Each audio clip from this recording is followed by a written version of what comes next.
It's just gone, okay? Move on. That's what the cop said, as if Mom's ring was some dropped coin. 2 years. 2 years since the mugging, since that piece of her vanished. Now standing right there, dripping in wealth and arrogance, Isabella Sterling, billionaire's fiancée, and wearing the ring. My ring.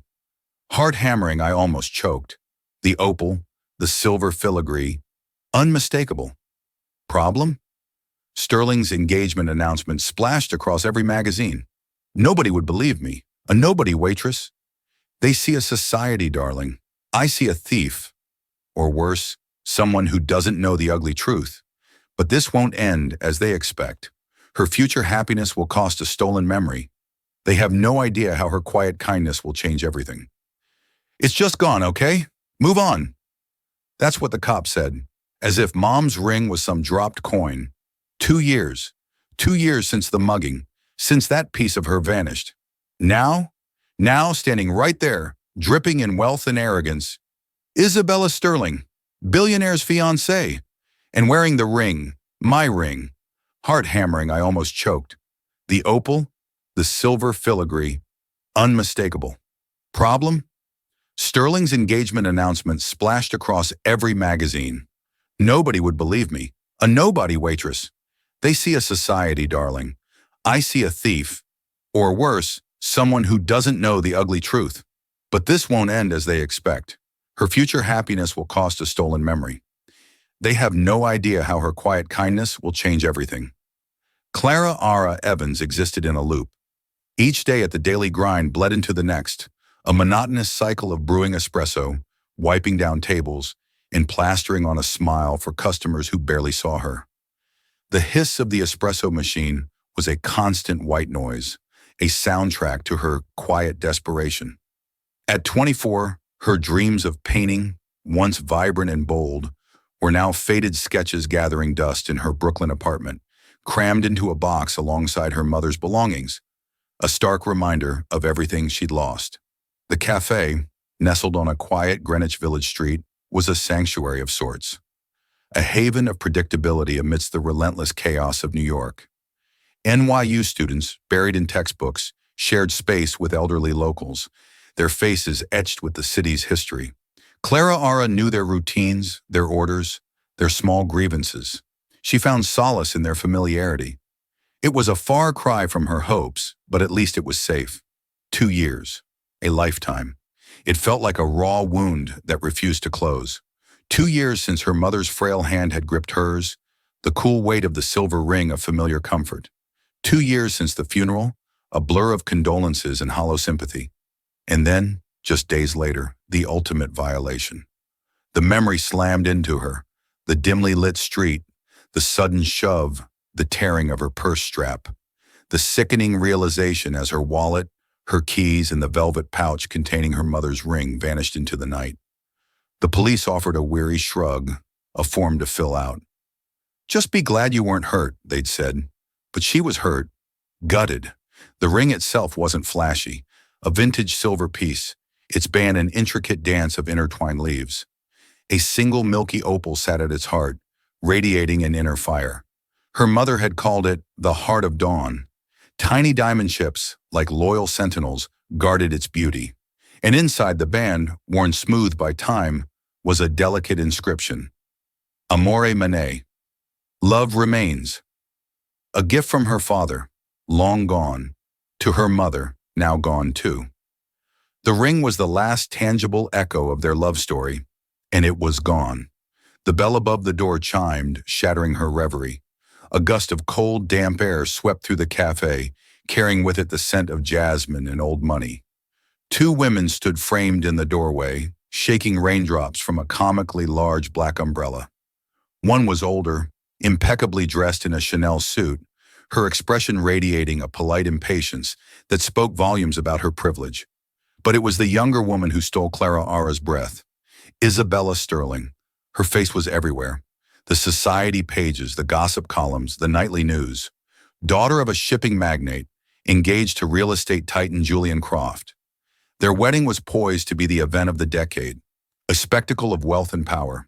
Today she was impossibly radiant, honey blonde hair cascading around her shoulders, a cashmere coat draped effortlessly over her frame, and Christian Louboutin heels, their signature red soles flashing like a signal of her untouchable status.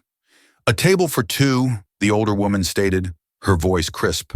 Away from the window, Clara, her heart pounding a frantic rhythm against her ribs, forced a smile. "Of course, right this way." She led them to a secluded booth in the back, her movements stiff and unnatural. Isabella slid into the seat, shedding her coat with a casual grace that Clara could only dream of.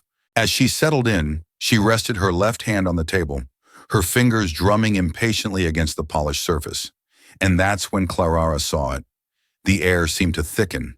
The hiss of the espresso machine faded into a distant hum. All she could see was the ring.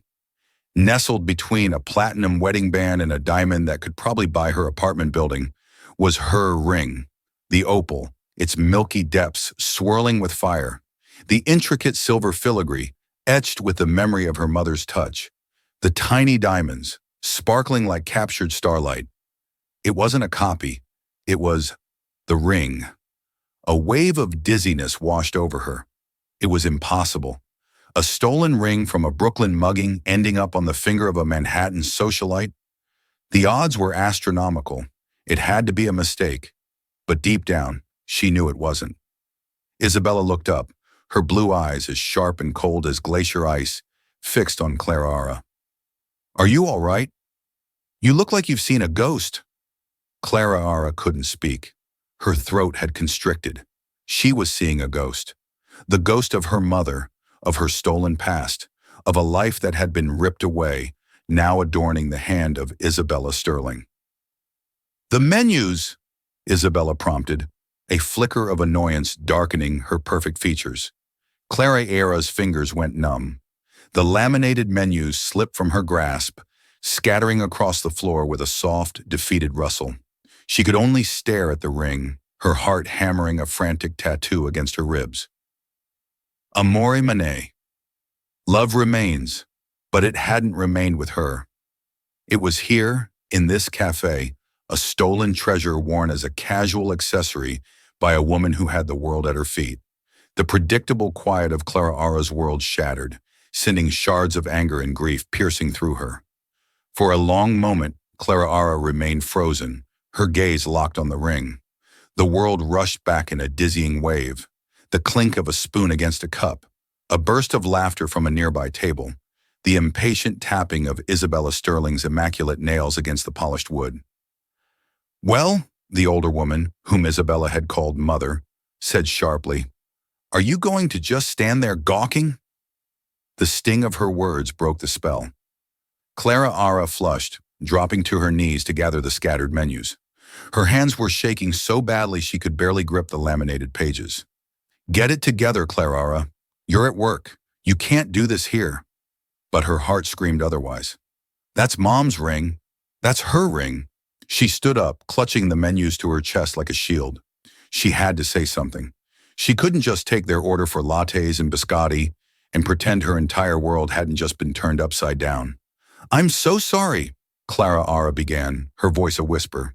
She cleared her throat, forcing herself to meet Isabella's gaze. It's your ring, the one with the opal. It's very beautiful." Isabella glanced down at her hand, a small, self-satisfied smile gracing her lips. "Thank you. It's a vintage piece. Heirloom, actually." She admired it for a moment, turning her hand so the light caught the stone. The fire inside the opal flared, and a fresh wave of grief and rage washed over Clara. It's identical to one my mother used to have."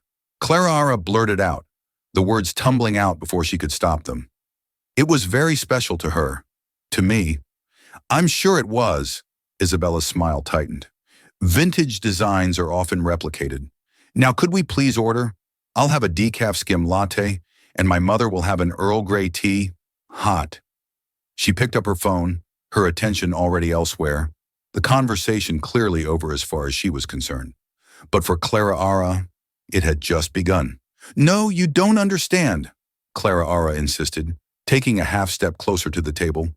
Her manager, a perpetually stressed man named Mr. Henderson, shot her a warning look from behind the counter, but she ignored him. My mother's ring was stolen 2 years ago. It was one of a kind, a custom piece. It even has a small inscription on the inside. That got Isabella's attention. She put her phone down, her blue eyes narrowing. The polite mask was gone, replaced by a glacial frost. An inscription? Yes, Clara said, her heart pounding with a desperate hope. It says, Amore Manet. A flicker of something, surprise, recognition, crossed Isabella's face before she smoothed it over. Her mother, however, scoffed audibly. What a ridiculous accusation, Mrs. Sterling said, her voice dripping with contempt. Do you have any idea who you're talking to? My daughter would not be wearing some stolen trinket.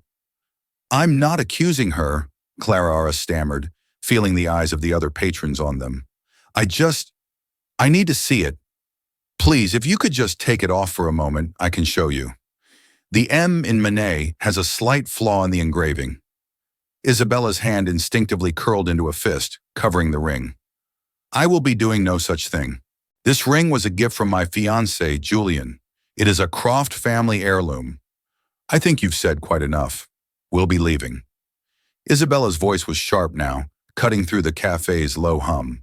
I don't know what kind of pathetic little scam you're trying to pull, but I suggest you stop now before I have you fired. The threat hung in the air, heavy and suffocating. Clara felt her face burn with a mixture of humiliation and fury. A scam? Did this woman really think she was trying to extort money from her? All she wanted was her mother back, and this ring was the closest she could get. Just then, the cafe door opened again. The man who entered was as striking as Isabella, but in a darker, more dangerous way. He wore a tailored charcoal suit that probably cost more than Clara's car. His dark hair was perfectly styled, and his smile, which he directed at Isabella, was dazzling. But his eyes, a deep, penetrating brown, held no warmth. They swept the room, assessing, calculating, and dismissing everything in a single glance. This had to be Julian Croft. Bella, darling, he said, his voice a smooth, confident baritone. Sorry I'm late. Traffic was a nightmare. He leaned down and kissed her completely, ignoring Clara and Mrs. Sterling. Julian, thank goodness, Isabella said, her tone immediately softening, becoming almost girlish. You won't believe the audacity of the staff here. Julian's eyes finally landed on Clara. He straightened up, his smile vanishing. He was taller than she'd realized, and he seemed to suck all the air out of the small space. His gaze wasn't angry. It was worse. It was utterly dismissive, as if she were a piece of dirt on his shoe. Is there a problem? He asked, his voice low and calm, yet carrying an unmistakable undercurrent of menace. This waitress, Mrs. Sterling spat the word out, was accusing Isabella of wearing a stolen ring. Can you imagine? Julian's eyes flickered down to the opal ring on Isabella's finger, then back to Clara's face. He studied her for a moment, a slow, unnerving appraisal that made her feel transparent. A faint, knowing smirk played on his lips. A family heirloom, he said, his gaze still locked on Clara. It's been in my family for generations. I gave it to my beautiful fiancé as a symbol of our future together. I think perhaps you are mistaken. His words were polite, but the message was clear. You are nothing. This conversation is over. Crawl back into your hole. He reached into his jacket, pulled out a thick alligator skin wallet, and tossed a $100 bill onto the table. For your trouble, he said to Clara, the words laced with condescension. He then wrapped a protective arm around Isabella. Come, my love, let's go somewhere more refined. He guided Isabella and her mother out of their seats and toward the door. As they passed, Isabella shot Clara one last look, a mixture of annoyance, pity, and something else. Something Clara couldn't quite decipher. A flicker of doubt. They were gone. The $100 bill lay on the table, an insult in paper form. Mr. Henderson was storming toward her, his face puce. The cafe was silent, everyone staring. Clara stood there trembling, not with fear, but with a new searing certainty. Julian Croft had lied. She didn't know how she knew, but she did. The smirk on his face, the way his eyes had glinted when he looked at the ring. He wasn't just dismissing her, he was hiding something. He called it a family heirloom, but there was no history in his eyes, only possession.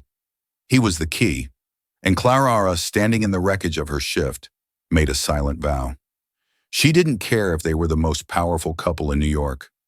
She didn't care if they could crush her without a second thought.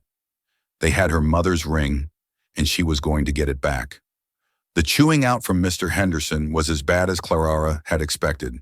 He yelled about professionalism, customer service, and the cardinal sin of upsetting wealthy patrons who might one day buy the whole block, including their little cafe, just to tear it down.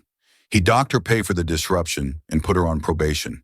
Clara barely heard him. She nodded and apologized in all the right places, her mind a million miles away.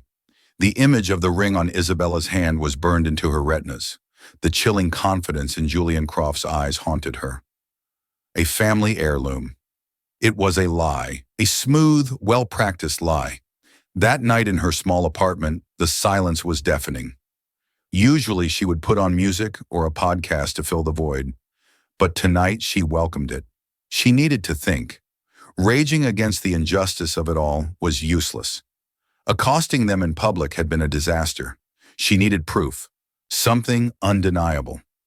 She pulled out the large cardboard box from the back of her closet, the one marked Mom's Things. It smelled of her mother's faint lavender perfume and cedar wood. Her hands trembled as she lifted the lid. Inside were photo albums, old letters, her mother's favorite books, with passages underlined. It was a treasure chest of memories, and digging through it felt like picking at a wound that refused to heal. For hours she sifted through the past.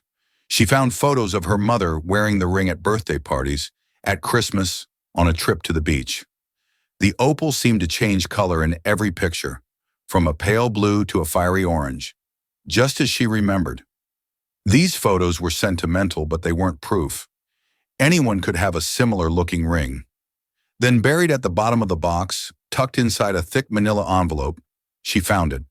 Her mother, ever practical, had been meticulous about their finances and valuable possessions. Inside the envelope were insurance documents, and stapled to the policy for valuables and jewelry was a formal appraisal certificate from a reputable firm, Garden Sons Gemologists, dated 5 years prior. Clara's hands shook as she slid the document out. There, in crisp, high-resolution color, was a photograph of the ring. It was a professional close-up shot, every detail magnified.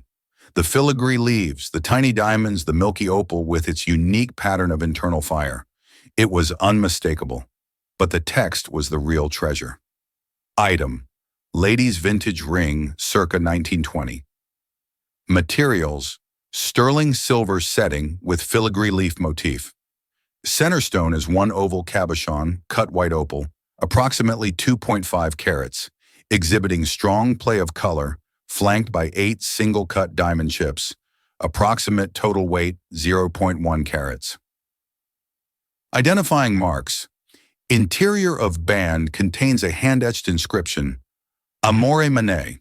The capital M in Manet shows a characteristic horizontal score at the base, likely from a slip of the engraver's tool. This flaw is unique to this piece. Clara read the last sentence again, a sob of vindication catching in her throat. A characteristic horizontal score at the base. This flaw is unique to this piece. The flaw, the tiny perfect imperfection that proved it was hers. This was her weapon. This was the truth, printed in cold official ink. Her initial elation quickly gave way to a new problem. What now? She couldn't exactly march up to their penthouse and demand to inspect the ring with a magnifying glass. Isabella and Julian had already dismissed her as a lunatic or a scam artist. They wouldn't listen. She needed a strategy. She turned to her laptop, the glow of the screen illuminating her determined face. She started with Julian Croft. His public persona was impeccable. He was the golden boy of New York real estate, a self-made billionaire with a portfolio of gleaming skyscrapers that reshaped the city's skyline. Articles praised his vision, his ruthlessness, his Midas touch. He was a benefactor of the arts, a donor to hospitals, a regular at the most exclusive charity galas. Clara Ara dug deeper, past the glossy magazine profiles. She searched for his name along with keywords like lawsuit, controversy, dispute. And there, buried in the back pages of business journals and legal archives, a different picture began to emerge. A pattern of hostile takeovers, allegations from former partners of being strong-armed out of deals, whispers of intimidation tactics used to acquire land from reluctant sellers. Nothing had ever stuck. He was too slick, too well lawyered, but the smoke was there. He wasn't just a brilliant businessman, he was a predator. Then she found a small, almost insignificant article from a local Queens newspaper from just over 2 years ago. The headline was, "Local Businesses Resist Redevelopment Push from Croft Development." The article detailed Julian Croft's aggressive attempts to buy up an entire block of small, family-owned shops for a new luxury condo project. Most had sold, but a few were holding out. The name of one of the businesses jumped out at her. Elena's Blooms, a flower shop owned by Elena Morales. Clara Ara's blood ran cold. Elena Morales was her mother's best friend. Her tia, as Clara Ara had called her. Her mother, a freelance bookkeeper, had managed the shop's finances for years. She had been there with Elena, helping her fight the buyout. Clara Ara remembered the phone calls, her mother's voice tight with anger, talking about the vultures from Croft and their lowball offers and threatening letters. Her mother had died just a few weeks after that article was published, and her ring was stolen 3 days after the funeral. Could it be a coincidence? It felt too neat, too specific. Why would a billionaire tycoon's path cross with her mother's? And how could that possibly lead to a mugging in Brooklyn? It didn't make sense. But as she looked from the news article on her screen to the appraisal certificate in her hand, a terrifying thought began to form. Julian Croft hadn't just lied about the ring being a family heirloom. He had lied about everything, and his connection to her mother might be far deeper and far darker than a simple real estate dispute. The first step was clear. She needed to get the proof, the appraisal, to the one person who might have a sliver of doubt, the one person who was wearing the lie on her finger. She had to get to Isabella Sterling, but this time, she couldn't be just a waitress. She had to be strategic. She had to find a way into their world. Clara Ara looked back at the search results on her screen. Julian Croft's name was plastered next to an upcoming event, the Starlight Children's Foundation Annual Gala. It was the city's premier charity event, hosted and chaired by none other than Julian Croft and his beautiful fiancée, Isabella Sterling. It was in 3 days. It was an impregnable fortress of wealth and security, and Clara Ara Evans, a waitress from Brooklyn, was going to find a way to crash the party. Getting into the Starlight Gala was like planning a heist. Tickets were $10,000 a plate, and the guest list was a who's who of New York's elite. For 2 frantic days, Clara lived a double life. By day, she served coffee with a forced smile, enduring Mr. Henderson's suspicious glares. By night, she was on her laptop, casing the event. She studied the venue, the iconic Cipriani on 42nd Street, a grand ballroom with soaring marble columns. She looked at photos from previous years, memorizing the layout, the security checkpoints, the staff uniforms. Her first plan was to pose as a reporter, but that required credentials she couldn't fake. Her second was to try and get a job with the catering company for the night. She called them, feigning experience, but they were fully staffed weeks in advance. Desperation was setting in. The gala was tomorrow night. The solution came from an unlikely place. One of her regulars at the cafe, a freelance event photographer named Leo, was complaining about his schedule. "I've got this society gala thing tomorrow," he grumbled over his espresso. "So boring. Just a bunch of rich people congratulating themselves. My assistant just bailed on me with the flu, so I have to lug all my own gear." Clara Ara's heart leaped.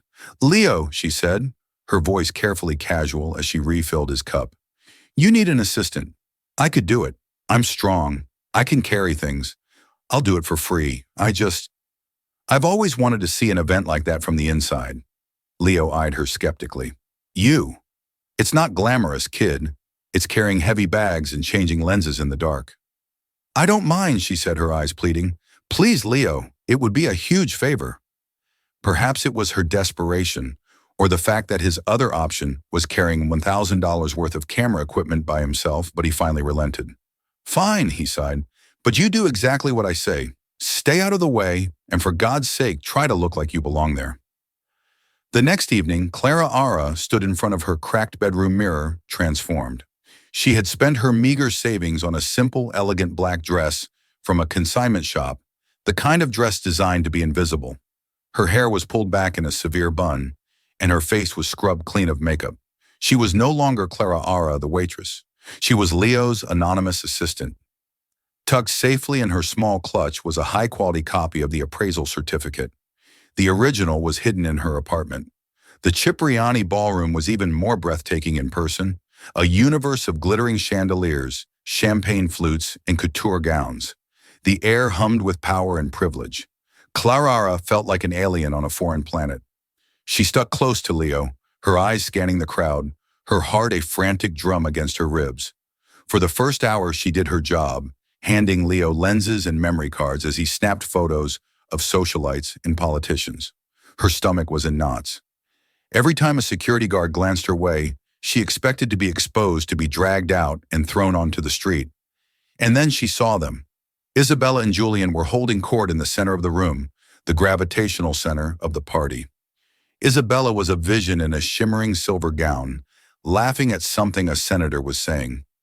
Julian stood beside her, his hand possessively on the small of her back, a confident smile fixed on his face.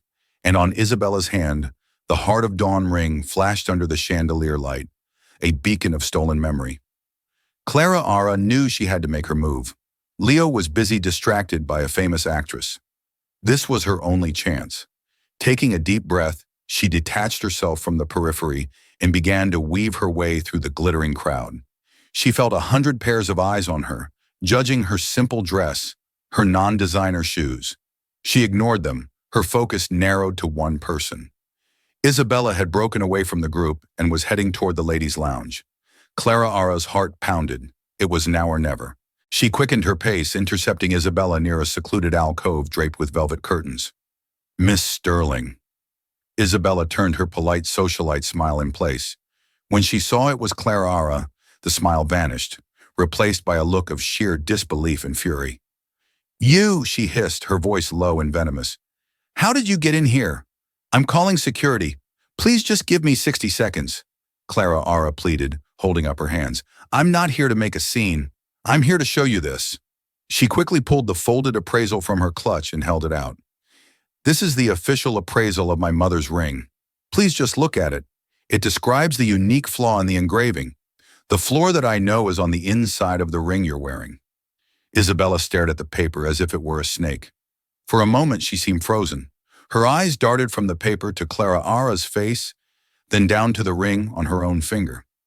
The seed of doubt that Clara Ara had seen in the cafe was there again, a tiny crack in her perfect gilded facade. She reached for the paper, but before her fingers could touch it, a shadow fell over them. Is everything all right, my love? Julian Croft's voice was smooth as silk, but his eyes were chips of ice. He had appeared out of nowhere, silent and menacing. He placed himself between the two women, a human wall. Julian, Isabella said, her voice a little shaky. It's that waitress again. I can see, he said, not taking his eyes off Clara Ara. His gaze dropped to the paper in her hand. With a movement so quick it was a blur, he snatched it from her fingers. He didn't even glance at it. His eyes remained locked on hers, cold and merciless. You are persistent.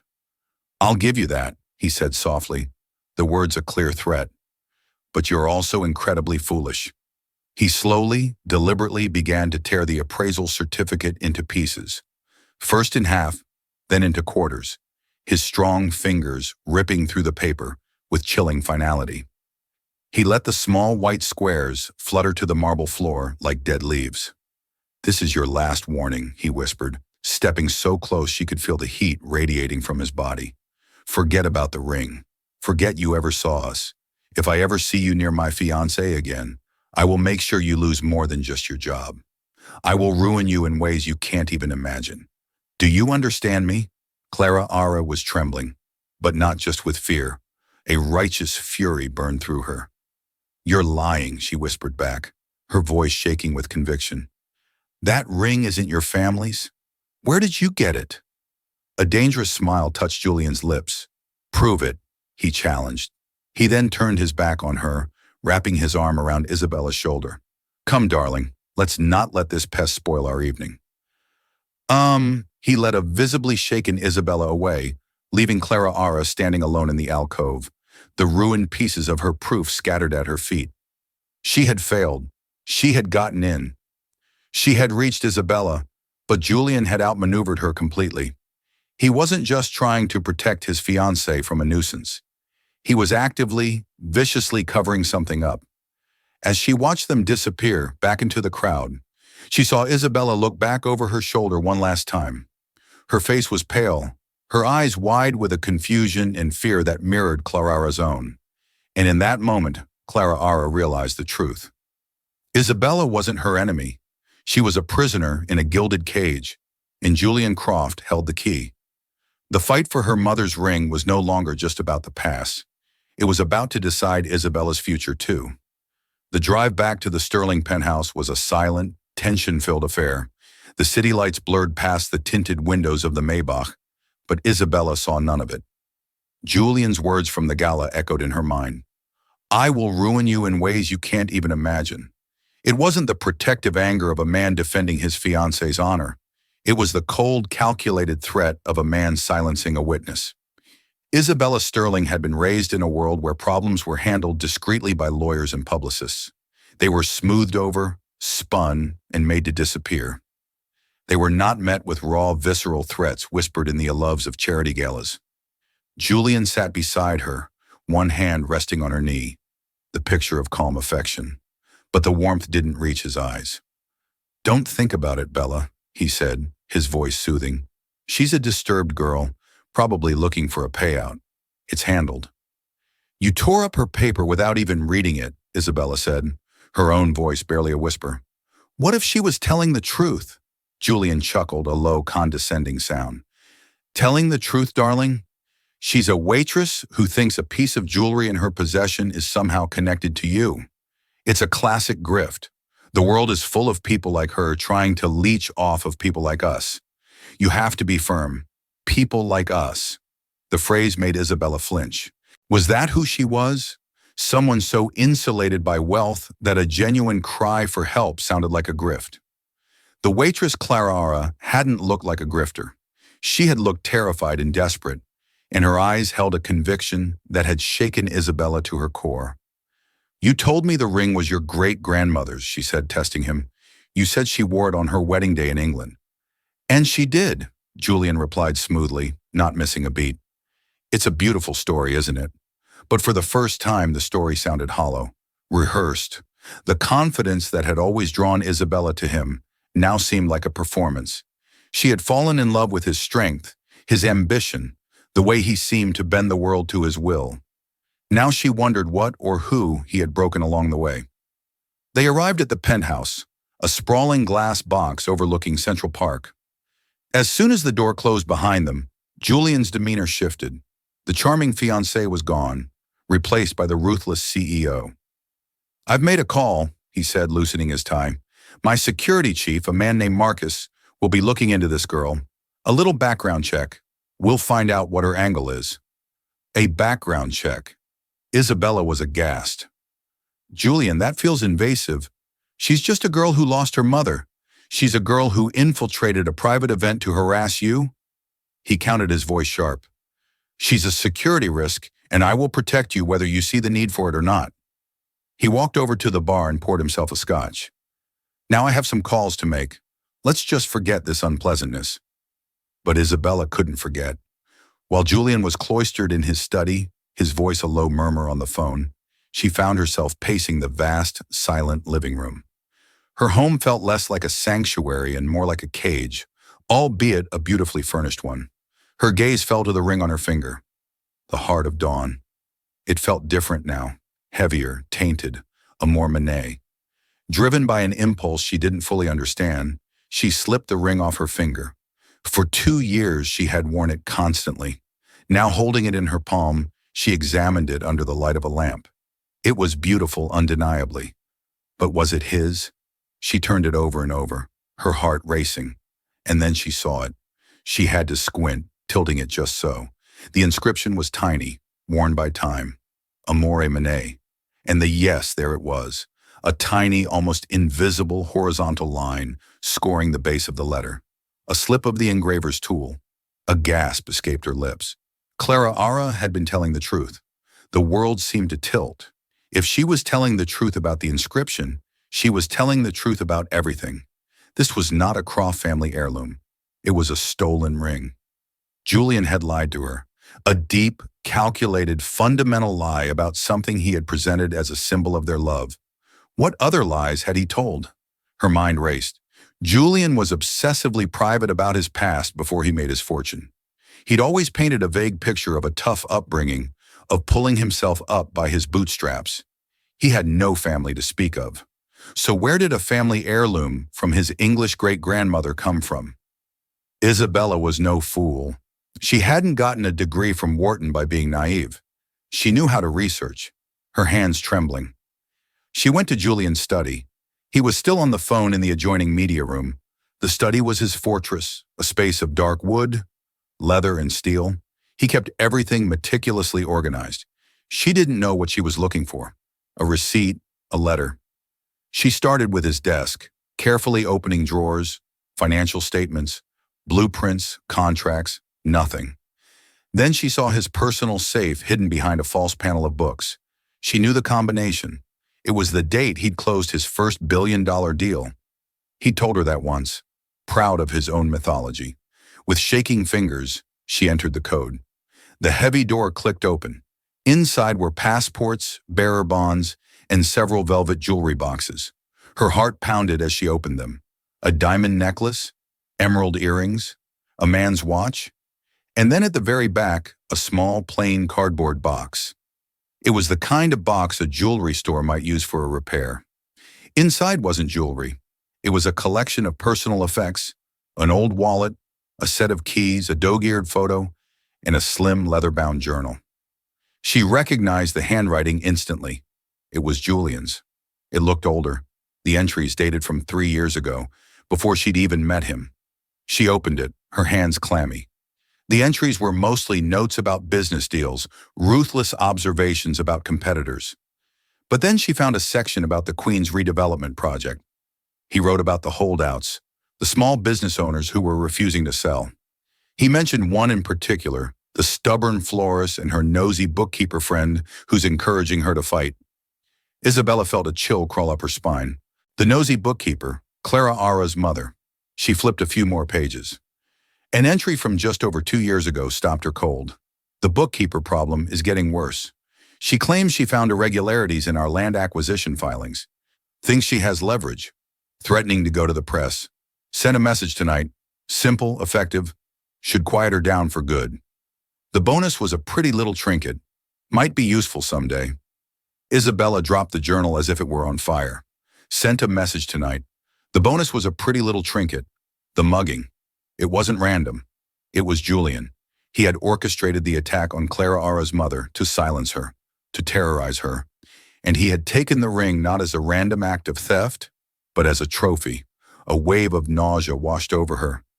The man she was going to marry, the man she thought she loved, was a monster. He hadn't just lied about a ring. He was capable of a cruelty she could barely comprehend. She heard the click of the media room door. Julian was finishing his call. Her mind raced. She couldn't confront him. Not now. He was dangerous. He thought she was his possession, and he would do anything to keep control. She had to be smart. She carefully placed the journal back in the box, closed the safe, and spun the dial. She slipped the ring back on her finger just as he walked into the study. "Everything okay?" he asked, eyeing her suspiciously. Isabella forced the most brilliant, dazzling smile she could muster. "Perfect," she said, walking toward him and looping her arms around his neck. "Just thinking about our wedding. I can't wait to be your wife."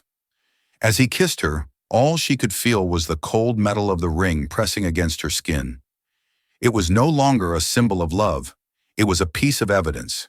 And Isabella Sterling, prisoner in the gilded cage, now knew there was a key. It was the truth. And she would need the help of the one person Julian had wronged the most to use it. She had to find Clara. Finding Clara was easier than Isabella expected. Julian's background check was thorough and chillingly efficient. The file, which his security chief Marcus had emailed him, was left open on his desktop. Isabella, finding a search for a charging cable, saw it all. Clara's address in Brooklyn. Her employment history at the cafe details about her deceased mother. Julian's surveillance was a web and he was the spider at its center. Isabella memorized the address. The next afternoon, citing a fictional appointment with a wedding dress designer. She slipped away from her security detail, something she hadn't done in years. She took a cab, not her chauffeured car, and traded her Louis Vuitton for a pair of simple flats she kept in her gym bag. Dressed in nondescript jeans and a baseball cap, she felt both invisible and terrifyingly exposed. Clara's apartment building was a walk-up in a neighborhood that felt a world away from Park Avenue. The air smelled of street food and autumn leaves. Isabella's heart hammered against her ribs as she climbed the 4 flights of stairs. What was she going to say? "Hello, the man I'm supposed to marry terrorized your mother and stole her ring, and I've been wearing it for 2 years. Can you help me?" She knocked on apartment 4B. The door opened a crack held by a chain. Clara's eye, wide and suspicious, peered out. When she saw who it was, she tried to slam the door shut. "Wait," Isabella said, pressing her hand against the wood. "Please, Clara, I'm alone. I believe you." The door remained shut. "Go away." Clara's muffled voice came from inside. "I have nothing to say to you." I saw the inscription. Isabella pressed on her voice, low and urgent. "The floor on the M. You were right. He lied to me. He's lied about everything."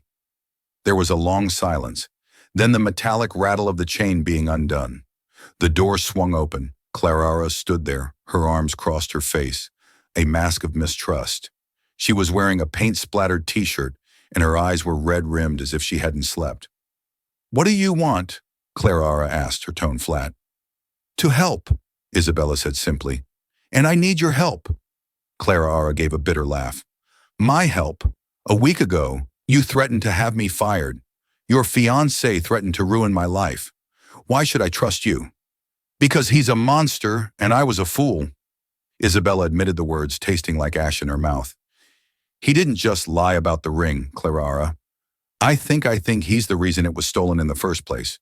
She told Clara everything about the journal, the entry, about the nosy bookkeeper, the Queen's redevelopment project. The chilling phrase sent a message tonight. The bonus was a pretty little trinket. As she spoke, Clara's hard expression crumbled. The anger was replaced by a look of dawning horror, and a grief so profound it seemed to steal the air from the small apartment. She sank onto a worn armchair, her face pale. "My mother," Clara whispered. "She told me she was getting close to something. She said the paperwork from Croft Development was a mess, that they were hiding shell corporations, bullying people into selling. She was going to talk to a reporter from the Times, and then she was gone. The mugging hadn't been a threat to silence her. It had been the first brutal step. Her mother's sudden death, officially a heart attack a few weeks later, was now cast in a sinister new light. Had the stress of the attack or something worse caused it? An unlikely alliance was forged in that small paint-tinted apartment, born from shared grief and a mutual enemy.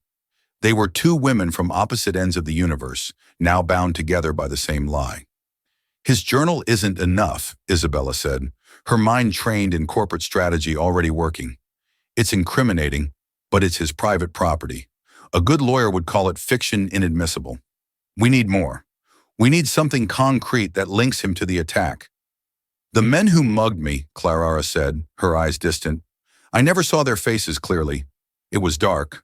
But one of them, he had a tattoo on his wrist, a snake eating its own tail, an orris." Isabella's blood ran cold. "Marcus," she breathed.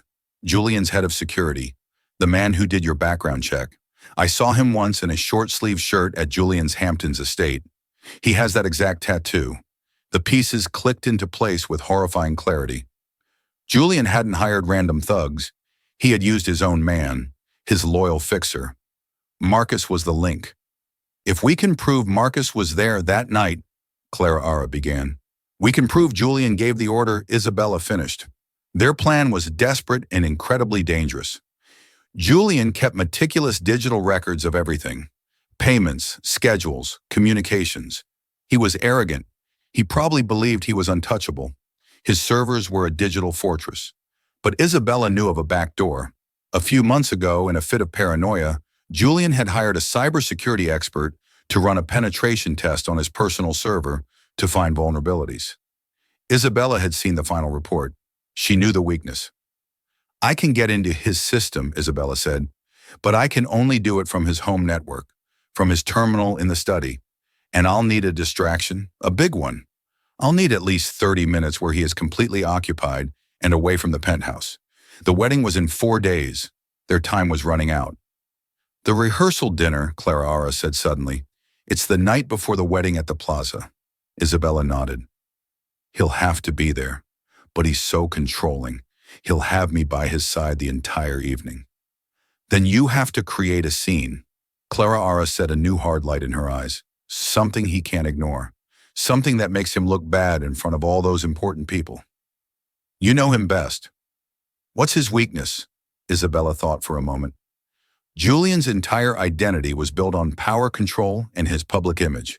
He couldn't stand to be seen as weak or disrespected, especially by her. His pride, Isabella said, a slow, cold smile spreading across her face. His ego is as fragile as a Faber egg. The plan was set. At the rehearsal dinner in front of New York's high society, Isabella would stage the fight of her life, a public humiliation designed to send Julian storming back to the penthouse in a rage. While he was gone, Clara Ara, armed with a burner phone and instructions from Isabella, would be parked a block away. Isabella would call her, feed her the login credentials and the exploit path from the cybersecurity report. Then Clara Ara, the bookkeeper's daughter, would digitally hunt for the evidence they needed to destroy Julian Croft. A payment, a schedule, an email. Anything that tied Marcus to that dark Brooklyn street 2 years ago. It was a terrifying gamble. If they were caught, Julian wouldn't just ruin them, he would bury them. The Plaza Hotel ballroom shimmered with crystal and forced smiles. On the eve of their wedding, Isabella initiated the final act. During a toast, her voice rang out clear and steady, publicly questioning Julian about the Croft family heirloom.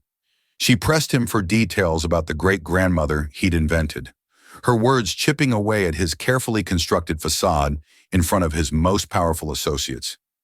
It's strange, Julian, she finished, her voice laced with steel. For a man so obsessed with legacy, you seem to have none. Where did you really get this ring?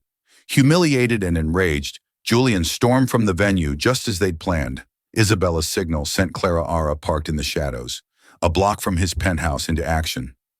Guided by Isabella's information over a burner phone, Clara Ara's fingers flew across her keyboard, exploiting a weakness in Julian's digital fortress. Within minutes, she had a GPS log placing his security chief, Marcus, on her mother's street the night of the attack. Beside it, an expense report from the following day, a $50,000 wire transfer to a shell corporation authorized by Julian Croft. The memo read simply, consulting. The next morning, there was no wedding, only a reckoning. Armed with the flash drive, Clara Ara and Isabella met with the district attorney. When police arrived with a warrant, they found Julian dressed in his tuxedo, his empire of lies collapsing around him. A week later, at the daily grind, Isabella slid a small velvet box across the table to Clara Ara. Inside, the heart of dawn rested on a bed of Saturn. Clara Ara slipped it on her finger. It felt like coming home. The ring, once a stolen trophy, was now a symbol of justice delivered and a friendship forged in the fight for truth. In the end, it wasn't about the monetary value of a ring. It was about the value of memory, the price of truth, and the incredible strength found in the most unlikely of alliances. Clara Ara didn't just get her mother's ring back. She reclaimed her mother's legacy of fighting for what's right. And Isabella, by choosing to stand with a stranger against the man she was supposed to marry, found a different kind of wealth, her own freedom and integrity. Their story is a powerful reminder that courage doesn't care about your bank account, and justice can be found even when the odds feel impossible. What would you have done in Clara Ara's shoes? How would you have reacted if you were Isabella? Let us know your thoughts in the comments below. If this story of resilience and unexpected friendship moved you, please hit that like button. Share it with someone who loves a story of truth prevailing. And make sure you subscribe to our channel for more true life dramas that you won't forget. Thank you for listening.